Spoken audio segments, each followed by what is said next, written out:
Hi there. Just testing. Good evening and welcome.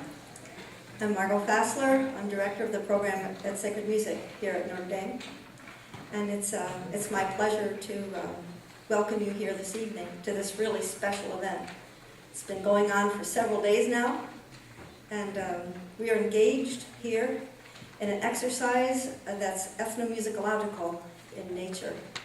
That is, instead of just reading about things in books and looking at things on YouTube, we're actually engaging face-to-face with musicians who practice the music of another culture.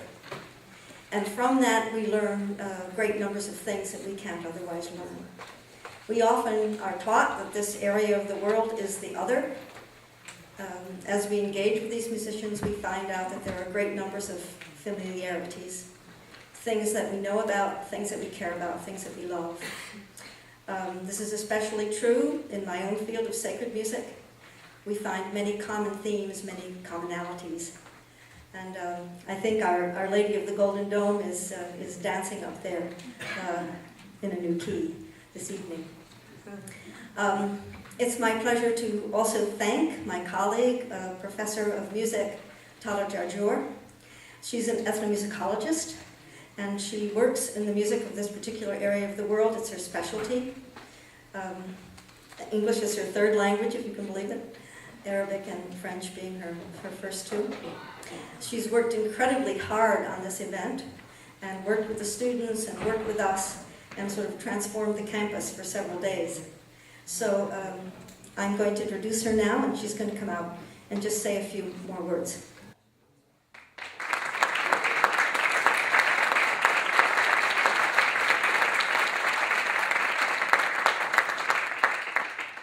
Good evening, everybody. Thank you very much for being here. It is a great pleasure to be here amongst friends, colleagues, students, and guests. I just want to say a few very brief words. Firstly, to acknowledge the sponsors of this event. The list is long. They're on your program, so you may take a look at who sponsored us for this to be possible, and all the people who did some fabulous work to make this happen. I also wanted to say a brief word about the ensemble. What you're going to hear tonight on stage is a real treat. Those are four fantastic musicians, individually incredibly talented, and when they have come together, they have been able to do things that were very rare up until this moment. So I hope you enjoy what they have to offer. They have also offered to share their musicianship and their talents and their passion with our students, and that is the third group I want to recognize tonight. We have student participants in this workshop from various parts of the university. Many of them are there in the back, so a big hand to you guys.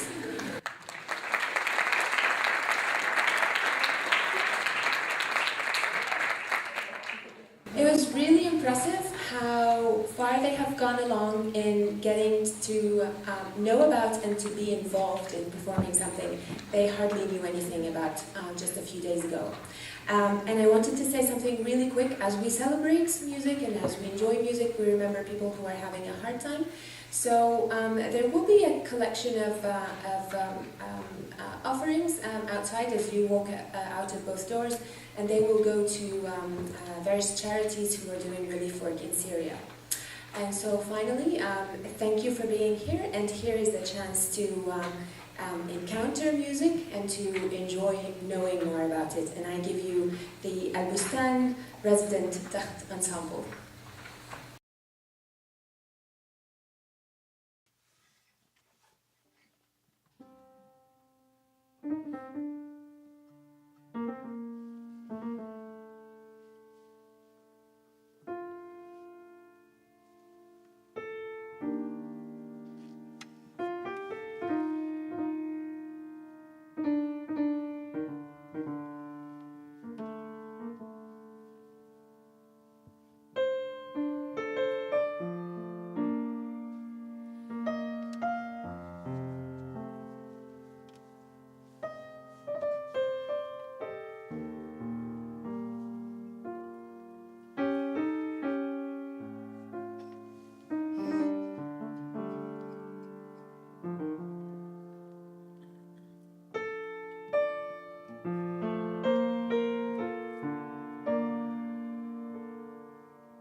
Good evening.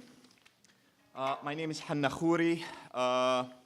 It has been a pleasure to be with you for the past few days. We actually were debating whether we'll be ready to run with a choir for this performance, or whether we'll have enough students who will be interested not only to attend the workshop, but then to join us on stage.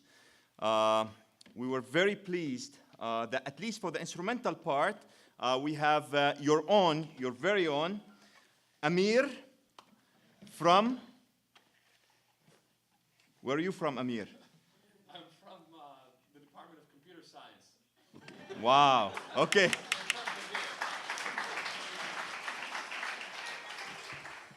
Yeah, it was, we were very surprised actually to find the oud player right here in Notre Dame. But, you know, it's a great surprise. And then your very own also J.J. Wright on piano.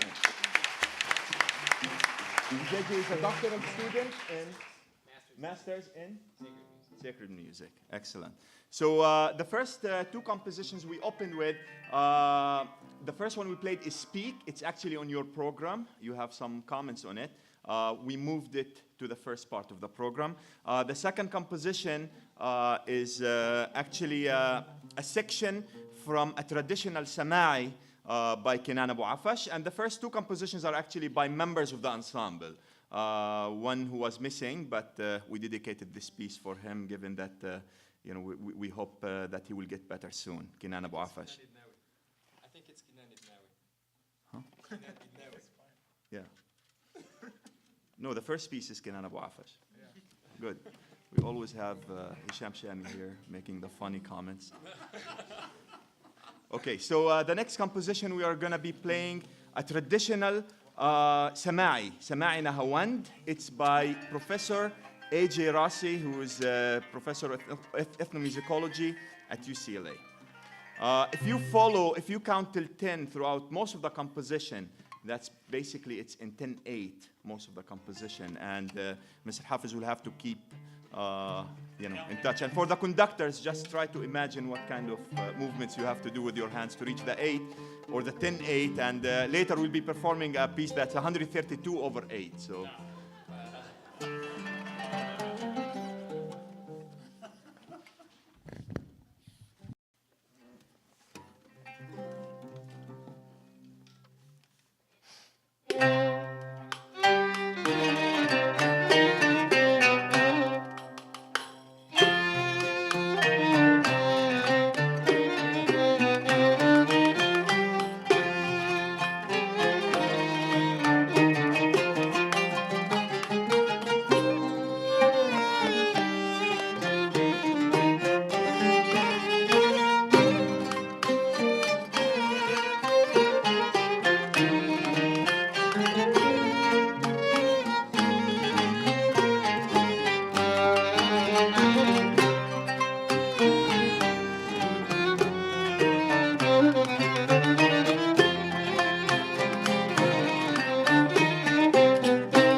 أيوة.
يا سلام، يا سلام.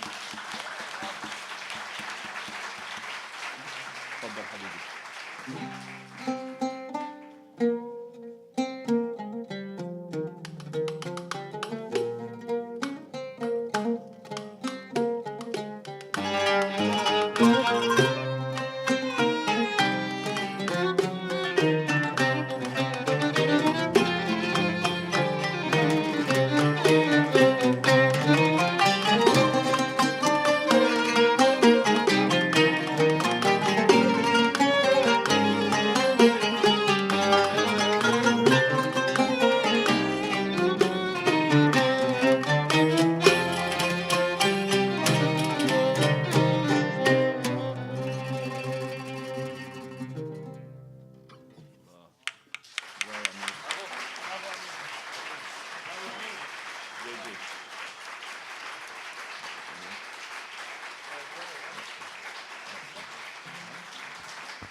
And now I'm not sure if I didn't expect that it would be possible to actually, in 2 days, to create a choir. I didn't expect that. But why not? I'm actually very pleased to announce for you the Notre Dame Arab Music Choir in their debut. So let's give them a big round of applause.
Your very own.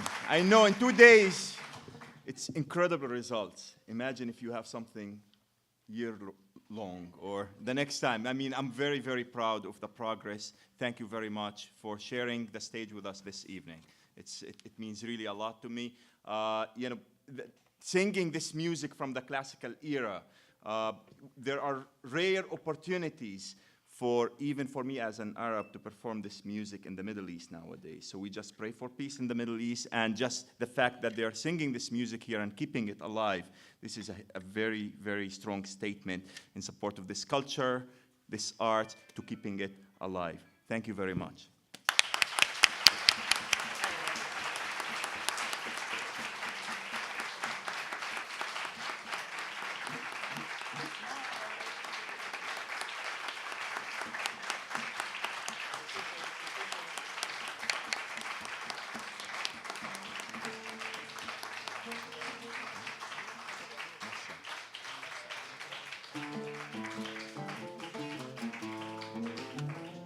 And we'll end the first segment, which was the result of the workshop here, with my colleagues Hafiz Ali Quttain on percussion. Thank you. Hisham Shami, who came here, you know, he is the one who started this ensemble about 13 years ago, and now he's doing two doctorates, one in University of Florida and the other one at Columbia. And despite his busy schedule, we're very happy to have him here. Thank you. And Kinan Idnawi, wonderful oud player. He's just a great, great, great asset to have here. He won several competitions in the Middle East. And in addition, as I mentioned, JJ, right, and Amir. And in addition, I would like to welcome Marwan now to sing the last encore of the first segment.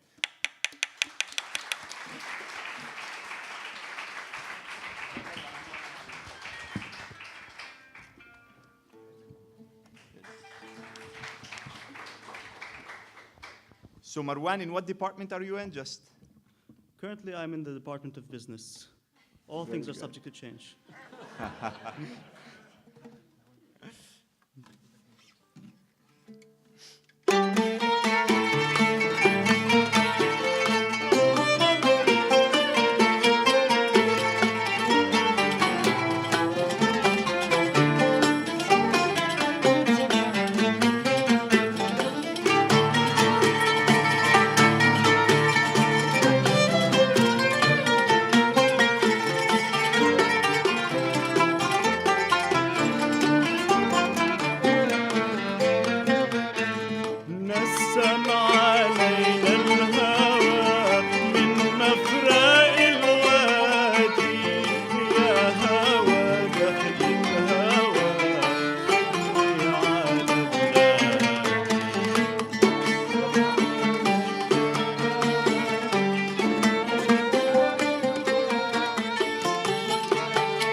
أمير.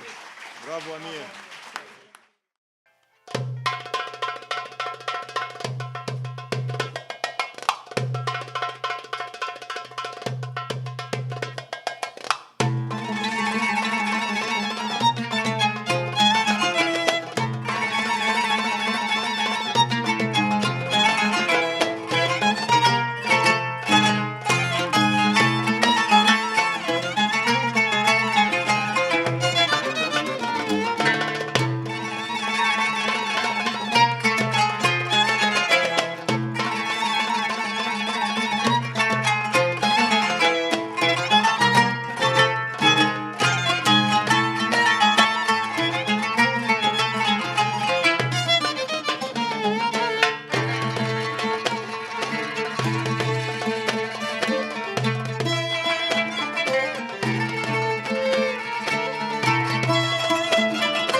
حلوة دي.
So if we follow the program, the next composition is Speak. We opened with Speak, so we're going to skip that now.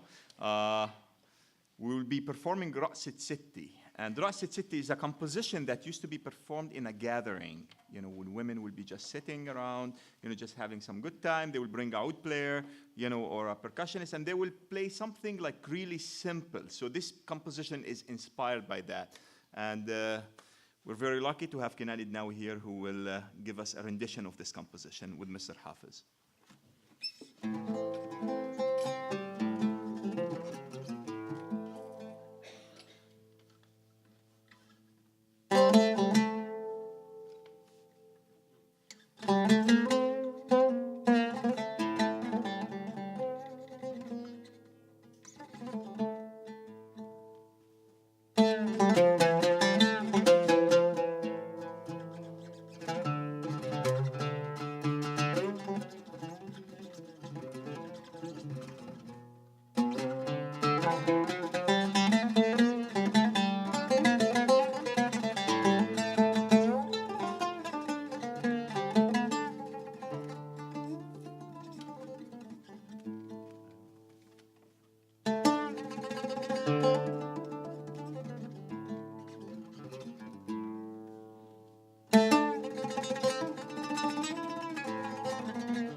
that was good.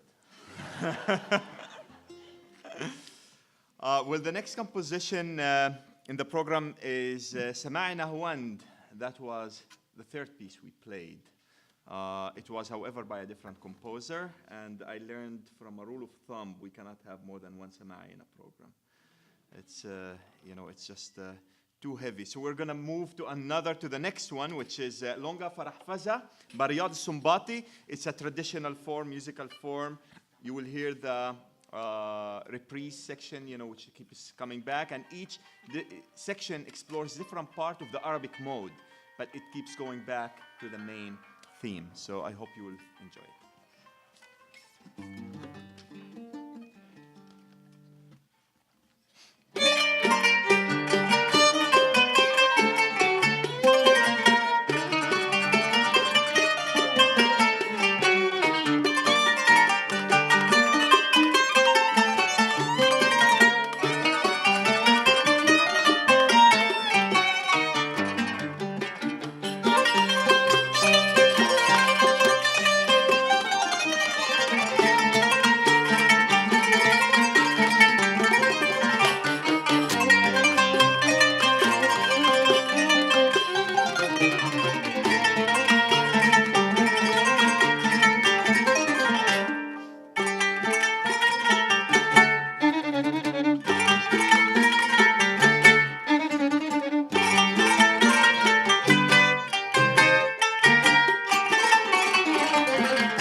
You can give me a drone, right?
the next composition we'll be doing now is Mayala. It's also in your program by Ali Jihad Rasi. It's a folk melody. What makes a folk melody really, one of the things that makes it folk is the ease in which this melody can be remembered. It can be adapted, to many lyrics, but this one is actually an instrumental folk tune. So, and it will feature Mr. Hafiz on the percussion.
Thank you very much. We will actually, I understand you may have a lot of questions. We can answer some of them. So for the next maybe 10, 15, 20 minutes, I would like to just leave it up to you now. Just any questions that you may have, which I hope you do have. Yes? Have you all performed before, the four of you? Are you you travel a lot, or did you just? Yes, actually. How long did you perform together? As I mentioned, the first tour that we did, Hisham Shami, he founded the ensemble in 2002. And been touring together ever since. And now we're actually the resident ensemble with Understands Music Culture. It's a non-profit organization in Philadelphia. We established the first Arab concert series in the US, bringing in soloists. And then we have a class at the University of Pennsylvania and many other activities. So we've been on the road for quite some time. Do you guys do any Yemeni music? If we have the music, if you get the music, Yeah. Actually, yes, sorry. I mean, there are a few tunes that obviously we hear. When we mention, and this is very important, when we talk about Arab music, we have to remember we're talking about 22, maybe 23, I hope.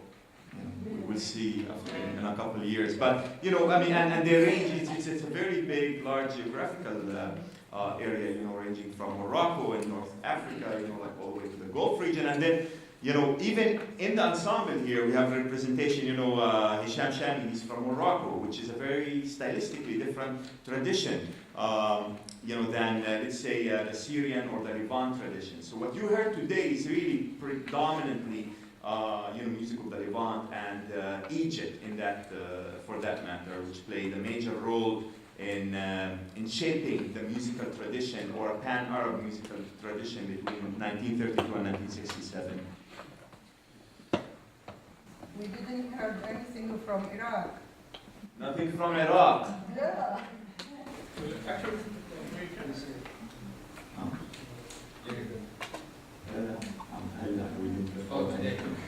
Today we didn't perform, but all the members of the ensemble here, they're very versatile, we do some numbers. We actually performed with Kazim Seher on multiple occasions, and we hosted several Iraqi singers. We'd be happy to, maybe if we have time at the end, we'll do an Iraqi number.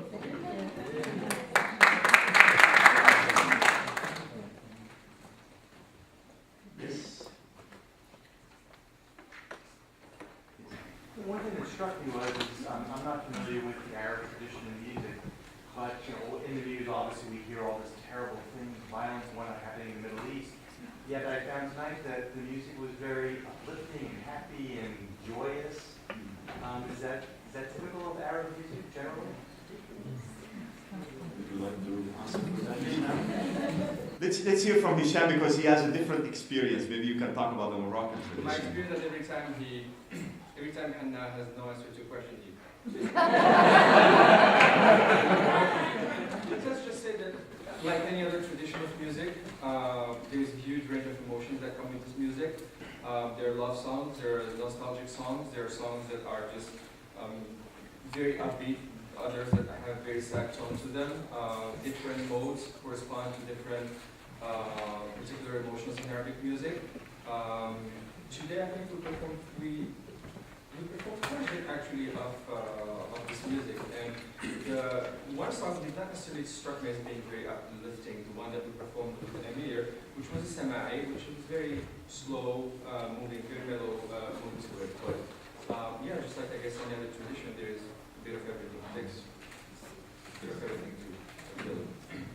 I will add also another thing is, you know, growing up playing Western classical music and Arabic music, you know, it was very easy for me to understand when my teacher would say, you know, there are two modes in Arabic, in Western classical music. There's the happy mode, you know, the major mode, you know, which is like, yeah, and then there is a sad mode. Yeah, and then so how do you make this?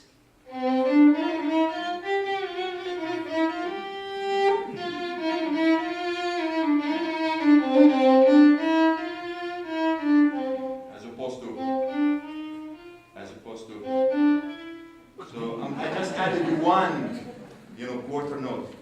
You know, usually the emotional state that an Arab listener, you know, gets is, you know, something in the classical tradition is something, you know, that Professor A.J. Rossi wrote at length about, an entire book. It's called tarab. It's the state of ecstasy that you get from listening to this music, the enchantment that you listen to this music.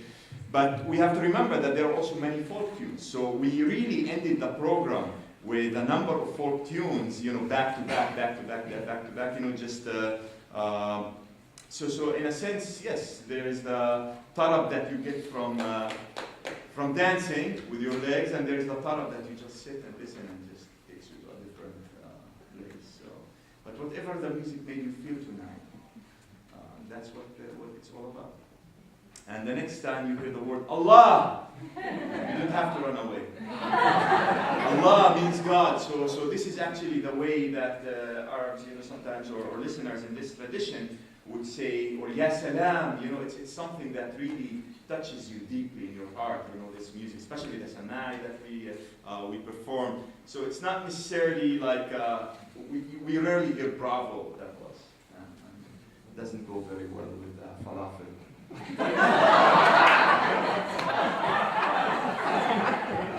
That's when he's hungry. So yes. I was wondering how much improvisation is involved in this music.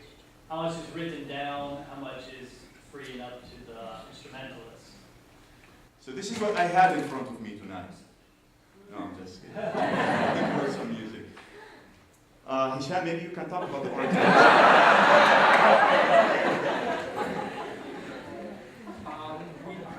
We do come from a very oral tradition. The music that we heard today has been transmitted from generation to generation, almost exclusively through teacher to disciple relationship. As a matter of fact, some of the scores that we're using today, we had to actually transcribe them ourselves because they were not available to us before. If anything, that leaves quite a bit of room for musicians to maneuver within the music and improvise. At times it comes in the form of very small, short ornamentations, but at times entire sections. And we've heard Hanna doing that very fast piece. He just did an entire section, 3-4 minutes on his own.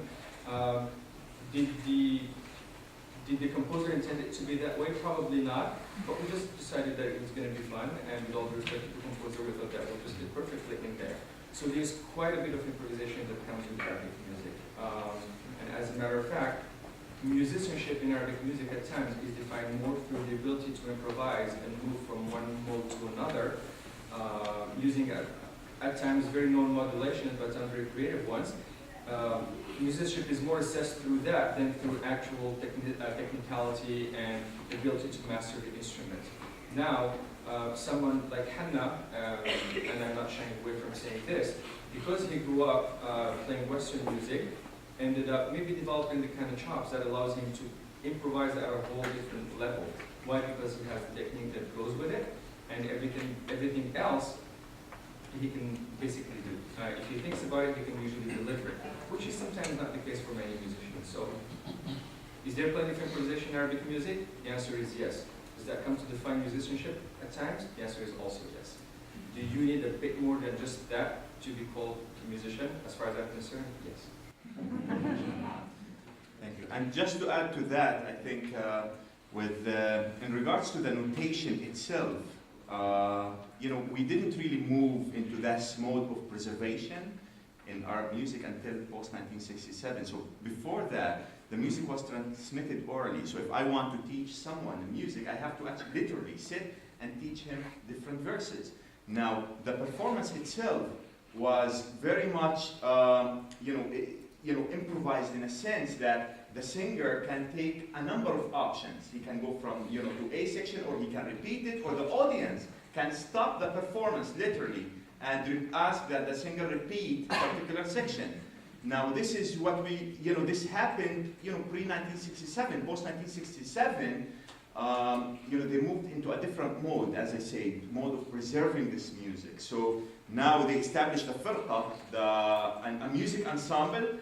They notated music, and for the first time, I had entire choirs performing musical charts. If we play the skeletal melodies, what we have here are skeletal melodies. If we just play the skeletal melodies, it will sound very thin layer, because the only form of polyphony that we have in Arabic music is known as heterophony in our classical music. And it's the different interpretation of a single melodic line. The first time I saw the form of heterophony in life is when I just went to Egypt, and I heard everybody just beeping, beeping, beeping, and I was wondering what's going on. And then on a 3-car lane, I saw 20 cars. I'm like, wow, that's an improvisation, because they have the skeletal lines that they're supposed to be, driving in between, but then everybody is improvising. And this is exactly what this music is about. I think we can take one more question. Yes? Would it be possible to hear just that instrument by itself for a few moments? And I'm super flattered. looking at you when you're playing, I have the feeling that the music doesn't come from your instruments, it comes from within you. Because there is such joy in your faces that it makes me want to laugh and cry at the same time. Thank you so much. Thank you.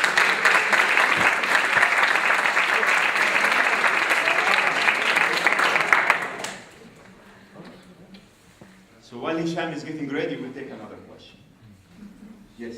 Could you talk about melody type versus mode or scale in the repertoire in general, or Melody type? melody types? In other words, I work a fair amount with the Coptic chant, with the chant of Christian Egypt, and they don't think in terms of mode. They think in terms of tunes that are melodies, that are melody types that they know. Okay.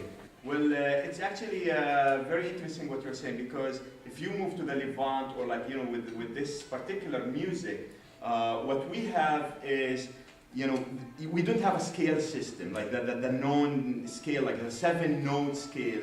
It's not really what we have in our music. What we work with are tetrachords. So in a way, we have just a puzzle that we just put one tetrachord on top of another tetrachord, and then we just keep modulating from one tetrachord to another. So the first tetrachord can be this one. And then the second tetrachord can be,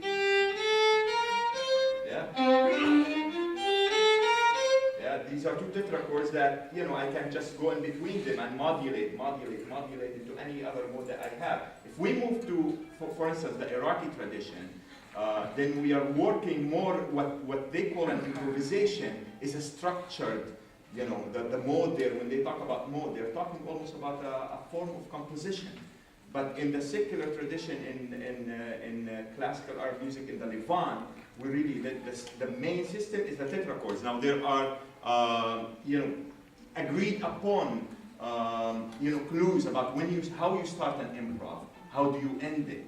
Yes, it's just, when Amir was here and he delivered this really wonderful taqsim, and he ended with the big octave all the way up and down, this is something that's very common to end a taqsim that can get the audience, on their feet. So there are certain traditions that we're working with, but at the same time, each one has his own, personal voice in how do you actually make it happen. So I think Hisham is ready.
Thank you for having us. It was a true delight. Thank you. We hope to see you sometime in the near future.